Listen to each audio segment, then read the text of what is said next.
Hello everyone, welcome on our exclusive channel sir Shobhit Dwivedi. तो बच्चों, पहला क्वेश्चन सीबीक्यू बेस्ड मैंने आज लिया हुआ है, कॉम्पिटेंसी बेस्ड क्वेश्चन। तो बच्चों, पहला क्वेश्चन देखिए आपका क्या है कि sleeping time of a Python in a 24 hour clock is represented by the shaded portion. ये रहा शेडेड पोर्शन, ठीक है। ये पूरा तुम्हारा कैसा पोर्शन है? ये शेडेड पोर्शन है, और इसमें जो आवर है वो पूरे रिप्रेजेंट कर रहा है 24 आवर, ठीक है। हुआ क्या है अब समझना, ये जो शेडेड पोर्शन है वो क्या रिप्रेजेंट कर रहा है, यहां पे समझिए। Find the ratio of sleeping time to awakening time of the python. अब यहां पर जो स्लीपिंग टाइम है वो कौन शो कर रहा है? जो शेडेड पोर्शन है। स्लीपिंग टाइम आपका एक तरीके से समझो, स्लीपिंग टाइम आपको जो रेशियो निकालना है वो किसका निकालना है? एक तो स्लीपिंग टाइम, ठीक है। स्लीपिंग टाइम के साथ किसका रेशियो निकालना है? जो आपका कैसा है? अवेकिंग टाइम है, उसका रेशियो, ठीक है। रेशियो मींस आप कह सकते हो इस तरीके से, अपॉन में भी कर सकते हो, अवेकिंग टाइम, ठीक है। अब इन दोनों टाइम्स का रेशियो आपको बताना है। एक स्लीपिंग टाइम अगर हम देखें तो शेडेड रीजन के थ्रू दिखाया गया है इसमें, ठीक है। तो टोटल अगर हम देखें तो यहाँ पे आप इसको फील करिए, ये 0 है, ठीक है। 0 to 6 आवर ये स्लीपिंग टाइम है, 6 to 12 ये भी स्लीपिंग टाइम है, और 12 to 18 ये भी। तो टोटल आवर कितने हो गए? 6 + 6 + 6, बताओ कितना हुआ? 6, 12 और एक तरीके से 18, ठीक है। ये 18 आवर नहीं, आप टोटल कर लेना, 6 + 6 + 6 तो भी 18 हो जाएगा, तो 18 आवर, ठीक है। अपॉन अवेकिंग टाइम, इन दोनों का रेशियो चाहिए था, किसका? स्लीपिंग टाइम और अवेकिंग टाइम का, दोनों का रेशियो क्या निकलेगा? और अपॉन, अब ये जो है ना ब्लैंक जो तुम्हें दिख रहा है, दैट इज अवेकिंग टाइम। वो कितने आवर्स का? डेफिनेटली वो भी कितने आवर्स का होगा? 6 आवर्स का, ठीक है, अकॉर्डिंग टू दिस फिगर। तो हम लिख सकते हैं 6 आवर, ठीक है। मतलब इनके बीच में, हर शेड के अगर हम बीच में देखेंगे तो टोटल जो आवर है वो 6 आवर को रिप्रेजेंट कर रहे हैं भाई, तभी तो 24 आवर कंप्लीट होगा। 6, 12, 18 और 6 + 6 करोगे तो 24। तो ये वाला जो है ना वो अवेकिंग आवर है, ठीक है। तो ये हो जाएगा तुम्हारा कितना? 6 3 जा, तो रेशियो जो आएगा वो 3:1 भी आप लिख सकते हो, या 3/1 दिखा सकते हो, ठीक है। तो ये था आपका एक पहला सीबीक्यू, देख लीजिए अच्छे से।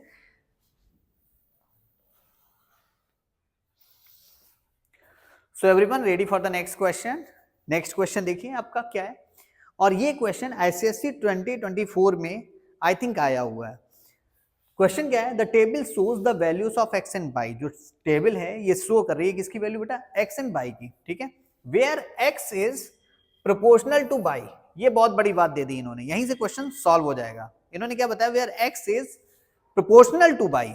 एक्स क्या है बच्चों? एक्स जो है ना वो प्रोपोर्शनल है वाई के। तो अगर एक्स प्रोपोर्शनल टू वाई है, इसका मतलब एक्चुअल में क्या होता है वो दिखाते हैं। अगर x प्रोपोर्शनल टू y, आप इसको लिख सकते हो कि x प्रोपोर्शनल टू y, ऐसे भी लिखते हैं ना, मींस x जितना इंक्रीज करेगा y is also increase. x अगर डिक्रीज कर रहा है तो y भी डिक्रीज करेगा।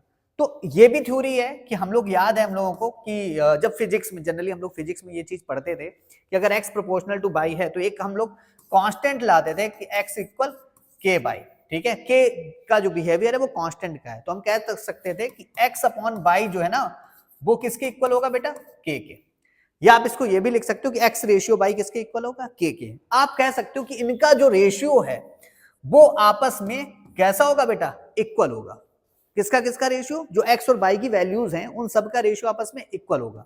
तो हम कह सकते हैं, क्या कह सकते हैं कि 6/m means 6/m should be equal 12/18। 12/18 ये एमसीक्यू बेस्ड क्वेश्चन है, डिसाइड करेंगे कौन सा सही है, ए बी सी या डी, ठीक है।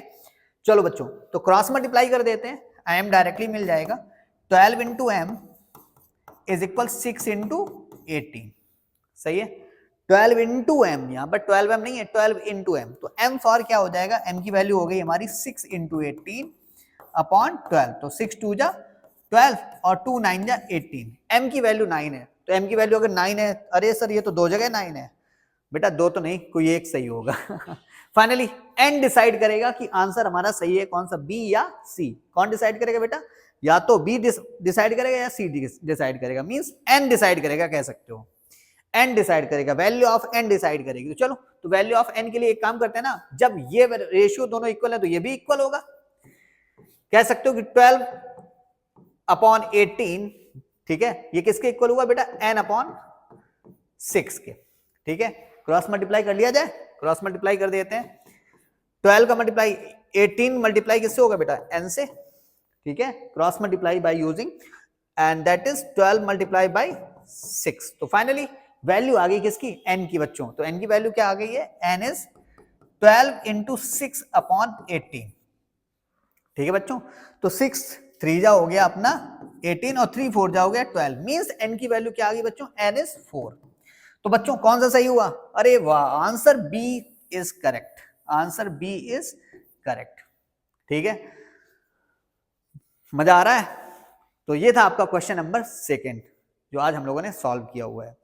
और बच्चों एक इंपॉर्टेंट चीज बताना चाहूंगा स्पेशली गर्ल्स के लिए। आजकल जो हमारी बच्चियां हैं ना, पहले क्या होता था, पहले के टाइम पे जब हम लोगों ने स्टार्ट किया था वही 2005 या 2006 के नियर अबाउट, जब हमारा 10th या 12th, जो 12th 2006 में रहा है, 2004 क्लास 10th में था। तो उस सेशन में हम लोग क्या कि लड़कियां जो है ना वो अधिकतर या तो बायो लेती थी या फिर आर्ट्स लेती थी। बट आजकल का जो टाइम है, लड़के अधिकतर मैथमेटिक्स पहले भी लेते थे, आज भी ले रहे हैं, ऐसा नहीं है। बट आजकल एक जो रेट बढ़ गया है, एवरेज बढ़ गया, पता किसका, गर्ल्स का। गर्ल्स बहुत ज्यादा मैथमेटिक्स ले रही हैं, बहुत ज्यादा मैथमेटिक्स ले रही हैं, आज उनका फेवरेट सब्जेक्ट है। और यही एक सबसे बड़ा कारण है कि आज की डेट में जो गर्ल्स है ना वो इंडियन एयरफोर्स में भी इन्वॉल्व हो रही हैं, मतलब कह सकते हो इंडियन एयरफोर्स में भी जा रही हैं, इंडियन आर्मी में भी जा रही हैं और इंडियन नेवी में शायद, ठीक है, नेवी का मुझे कंफर्म नहीं, बट इंडियन एयरफोर्स में जा रही हैं। अभी मेरी जानकारी में है 3 लड़कियां, एक पिताजी जो भी थे उनकी 3 बच्चियां, ठीक है, उनकी 3 बच्चियां, तीनों की 3 अग्निवीर। और डेफिनेटली जब बच्ची अगर कोई कर रही है ना, अग्निवीर में जा रही है, एयरफोर्स में जा रही है, तो उसका सिलेक्शन 75 मतलब कंफर्म है, कोई रोक नहीं सकता। जो भी गवर्नमेंट की क्राइटेरिया है उसके अकॉर्डिंग उसका सिलेक्शन, वो मतलब कह सकते हो वो ऑफिशियली एक तरीके से परमानेंट होगी। वो अग्निवीर जो 4 इयर्स का जो भी क्राइटेरिया गवर्नमेंट का, उसको केवल वहीं से वापस नहीं आएगी, वो परमानेंट होके दिखाएगी, खासकर गर्ल्स के लिए। तो गर्ल्स के लिए अपॉर्चुनिटीज इस समय ओपन हो चुकी हैं बहुत ज्यादा। और आजकल तो वैसे भी आप लोग जानते ही हो कि लड़कियां किसी को भी छोड़ नहीं रही हैं, हर एक तरीके से हर पोजीशन पे आ रही हैं, सबसे हाई से हाई पोजीशन पे गर्ल्स हैं इस समय। तो ये चीज जरा इस बीच बताना जरूरी था। चलिए, तो नेक्स्ट क्वेश्चन के लिए तैयार रहिएगा, नेक्स्ट क्वेश्चन आने वाला है, पहले तो ये देख लीजिए एक बार। So everyone ready for the next question? It is again MCQ type question and the question is focused on assertion and region। जो क्वेश्चन है ना वो फोकस है किस पर, assertion और region पर। अब सुनो ध्यान से, दिया क्या क्या है कि if A ratio B is equal 3:5 then 3A plus 5B ratio 7A minus 2B is 17:15। ठीक है, मैं एक बार चेक कर लूं क्वेश्चन, आई थिंक करेक्ट है, हाँ सही है।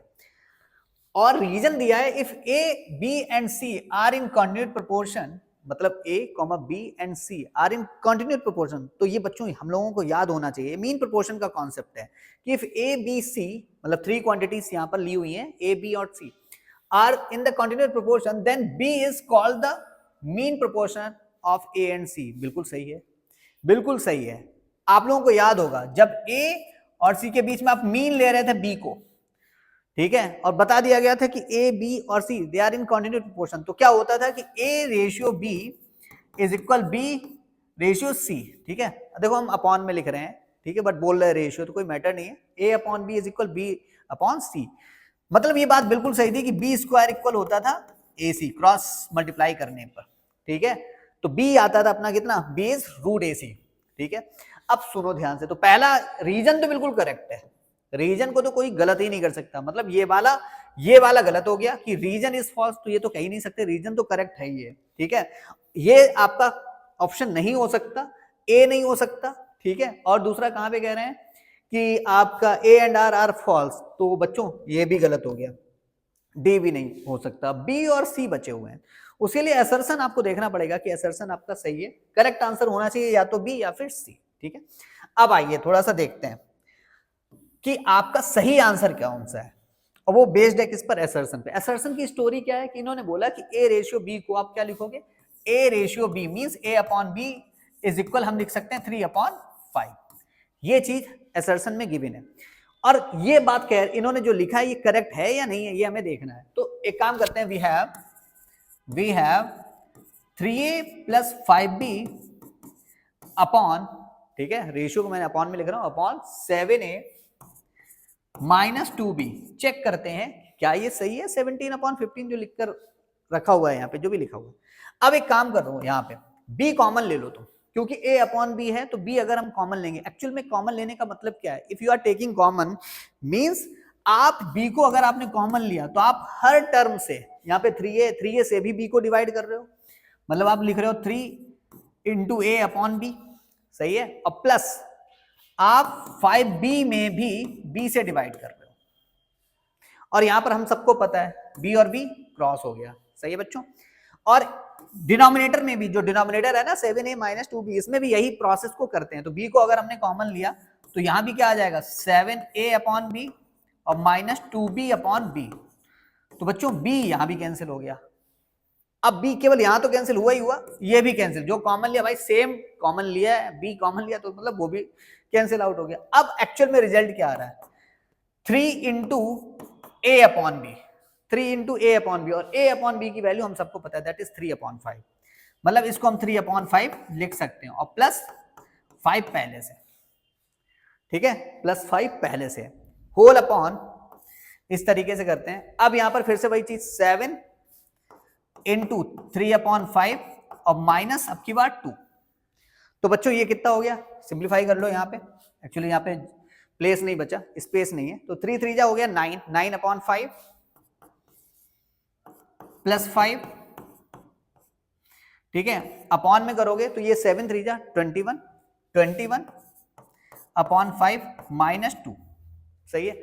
अब सुनना, 5 5 जा होता है 25, आप इस तरीके से भी कैलकुलेशन कर सकते हो, 9/5 + 5 लिखा है तो 5 को 5 से मल्टीप्लाई करते हैं, तो 5 5 जा 25 और 25 + 9, 25 + 9 34, तो 34/5 आया, अपॉन 5 होल अपॉन, डिनोमिनेटर में क्या हो रहा है 21/5 - 2 है, तो 5 2 जा 10 और 21 - 10 होता है बच्चों 11, तो 11/5 हो गया। 5 5 कैंसिल हुआ तो 34/11 आना चाहिए, 34/11, बट आ रहा है 17/15। तो बच्चों assertion is now wrong. Assertion क्या हो गया आपका, रॉन्ग। क्यों गलत हो गया, क्योंकि ये 34/11 आ रहा है, जबकि इनका आ रहा है 17/15, तो ये गलत हो गया इनका। तो सही कौन सा ऑप्शन हुआ बच्चों, बताओ, कि assertion is false and reason is true. देखते हैं, तो assertion is false and reason is true means B is correct, ठीक है बच्चों, बी इज डेफिनेटली करेक्ट। देखिए, हेलो एवरीवन, तो नेक्स्ट क्वेश्चन देखिए, using componendo and dividendo means हमें अप्लाई करना है कंपोनेंडो एंड डिविडेंडो को, और फाइंड करना हमें वैल्यू ऑफ, क्या निकालना है, we need to find out value of X, what is the value of X, ठीक है। जबकि ये चीज इंफॉर्मेशन हमारे पास है, ये इंफॉर्मेशन हमारे पास अवेलेबल है, और हमें डायरेक्ट कंपोनेंडो एंड डिविडेंडो लगाना है। तो बच्चों कंपोनेंडो और डिविडेंडो का एक कॉमन रूल था कि अगर a upon B is equal c upon D आपको मिल रहा है, अगर 4 quantities they are in proportion a b c and d, अगर ये प्रोपोर्शन में, तो a ratio b is equal c ratio d होना चाहिए, या फिर a upon b is equal c upon d। तो आप कंपोनेंडो एंड डिविडेंडो अगर यूज करोगे बाय यूजिंग, अगर यहाँ पर बाय यूजिंग, हम बच्चों को अपने कंपोनेंडो और डिविडेंडो पता क्या बता देते, c अपॉन d लिख देना, c/d, ठीक है, मतलब दोनों वैलिड है, c componendo and dividendo, but paper में आप प्रॉपर लिखो। तो इसको क्या बोलोगे कि a + b upon a - b is equal c + d upon c - d। Can we change it? Now listen. So see the solution. You know very well that how to apply componendo and dividendo. Okay? तो बच्चों जहां से जो information हमारे पास है उसी से शुरू करते हैं। तो we have x³ plus 3x upon 3x square and plus 1 is equal 14/13। तो ये पूरा जो है ना बच्चों, ये पूरा that whole, ये पूरा तुम्हारा स्मॉल a है, फील करो, ये पूरा तुम्हारा बेटा स्मॉल b है, ये तुम्हारा c है, और ये तुम्हारा बेटा हो गया d, सही है। बस लगा दो by using componendo dividendo direct, by using लिख दो पूरा कंपोनेंडो एंड डिविडेंडो, पूरा प्रॉपर स्पेलिंग के साथ लिखना चाहिए, सही है। चलो तो लिखते हैं, तो a प्लस बी, अपना ये पूरा a plus B means X cube plus 3x plus 3x square plus 1, ठीक है, अपॉन अब a माइनस बी में ही बच्चा प्रॉब्लम फेस करता है। देखिए a माइनस बी, तो a तो तुम्हारा वही रहेगा एक्स क्यूब प्लस 3x, दिक्कत यहां पर नहीं है, दिक्कत यहां पर नहीं है बच्चों, दिक्कत है इसके बाद वाला, जब आप माइनस लगाते हो, माइनस का सिंबल यूज कर रहे हो इस b के लिए, तो ये जो 3x स्क्वायर तुम्हारे पॉजिटिव है ये भी निगेटिव हो जाएगा, माइनस 3x स्क्वायर, और ये प्लस 1 ये भी बेटा निगेटिव 1, और इधर ये भी तुम्हारा 14 प्लस 13 बिल्कुल वैसे ही, और अपॉन में 14 माइनस 13,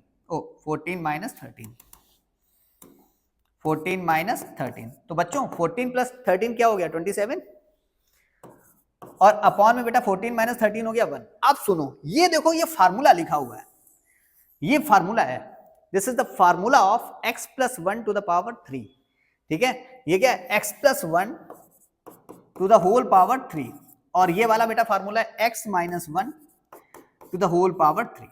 चाहो तो आप चेक कर लो, x plus 1 to the whole power 3, चाहो तो आप चेक कर सकते हो, कैसे, x plus 1 to the power 3 लिखा, can I write it x plus 1 to the whole square and into x plus 1, भाई इन पावर में 1 लिख लो, ज्यादा मन कर रहा है तो। अब यहां पर x plus 1 to the whole square is what, X square plus 1 plus 2x means a plus b to the whole square identity है, तो a square plus b square plus 2ab apply कर सकते हो, और इनटू x प्लस 1, सही है, तो x को मल्टीप्लाई कर देते हैं इधर, क्या आ जाएगा बच्चों, एक्स क्यूब प्लस फिर से 1 से मल्टीप्लाई करो x को, तो x plus x multiply 2x से क्या हो जाएगा बच्चों, 2x square plus 2x square, now plus अब 1 को मल्टीप्लाई करना है, पॉजिटिव 1 को मल्टीप्लाई इन सब से करना है, सारे टर्म से, x स्क्वायर से भी, 1 से भी और 2x से, तो वही मिलेगा, plus x square plus 1 plus 2x। तो पहली चीज आप देखें, पहला रिजल्ट देखें कि x क्यूब है, हाँ सर है x क्यूब, ठीक है, x प्लस 2x 3x है, सर है 3x, 2x square plus x square 3x square हुआ, अरे भाई x क्यूब प्लस एक एक करके जिसके एक्सपोनेंट सबसे ज्यादा वो पहले लिख लिया, फिर इसके बाद जो लोअर है इसकी बात, 2x square plus x square 3x square plus x plus 2x 3x and plus 1। देखो बच्चों वही तो है, x square x cube plus 3x square plus 1, ठीक है। इसी तरीके से आपको x minus 1 to the power 3 अगर चेक करना चाहो तो चेक कर सकते हो, जैसे मैंने x प्लस 1 के लिए किया। तो इसको करते हैं रफ, ठीक है, इसको एक बार जल्दी जल्दी से रफ करते हैं, फाइनल आंसर लाते हैं, x की वैल्यू निकालते हैं जल्दी से। चलिए x की वैल्यू निकलने का टाइम आ गया, x की वैल्यू निकलने का टाइम आ गया। चलो भाई, तो अब सुनो ध्यान से, इधर x plus 1 to the power 3 और डिनोमिनेटर में x minus 1 to the power 3, ठीक है। तो इसको हम ये क्यों नहीं लिख सकते, क्या हम इसको ये लिख सकते हैं, can I write it x plus 1, इसको इस तरीके से x प्लस 1, ठीक है, अपॉन x माइनस, क्योंकि न्यूमरेटर और डिनोमिनेटर दोनों की एक्सपोनेंट सेम है, upon x minus 1 to the whole power 3 लिख सकते हैं बच्चों, बिल्कुल अलाउ है। अब 27 को इन टर्म, अब देखो इधर एक्सपोनेंट 3 है, तो लेफ्ट हैंड साइड में अगर एक्सपोनेंट 3 है तो राइट हैंड साइड में भी एक्सपोनेंट 3 बनाने की कोशिश करो। 27 को क्या लिख सकते हैं, 3 इंटू 3 इंटू 3 या 3 टू द पावर 3, और अपॉन में 1 है तो 1 टू द पावर 3, कोई दिक्कत ही नहीं है। तो मैं इस चीज को ऐसे भी लिख सकता हूं, ठीक है, इस तरीके से भी लिख सकता हूं। और हम सबने पढ़ा है भाई, हम सबने पढ़ा है कि अगर एक्सपोनेंट सेम है तो दोनों के ये भी तो सेम हो गए, base x plus 1 upon x minus 1, मतलब x plus 1 upon x minus 1 is equal 3 upon 1, basis जो हैं वो भी इक्वल हो गए एक तरीके से। क्रॉस मल्टीप्लाई किया, क्या आ जाएगा, 3 मल्टीप्लाई होगा बेटा किससे, x माइनस 1 से, और 1 मल्टीप्लाई होगा x प्लस 1 से, 1 इंटू x प्लस 1, तो जाके फाइनल रिजल्ट कितना आ रहा है, 3x, 3 into x is 3x minus and 3 into 1 is 3 is equal x plus 1 same as target क्या कि वेरिएबल सेम साइड में होने चाहिए, लेफ्ट हैंड साइड में वेरिएबल को हमेशा रखने की कोशिश करो। तो वेरिएबल इधर 3x है और इधर x है, ट्रांसपोज कर दो बेटा, 3x इस x को ट्रांसपोज किया तो अभी ये पॉजिटिव x है, after transposition it is negative x, और इधर बेटा 1 पॉजिटिव बचा, -3 इसको भी ट्रांसपोज किया तो +3, ठीक है, और 1 + 3 होता है बच्चों कितना 4, and 3x - x is 2x। तो लॉक कीजिए अपना answer, x is what is the value of x, 4/2 4/2 and 4/2 is called x = 2। तो ये था कंपोनेंट एंड डिविडेंडो पर बेस्ड क्वेश्चन जो कि इसी के साथ कंप्लीट होता है, ठीक है। देखिए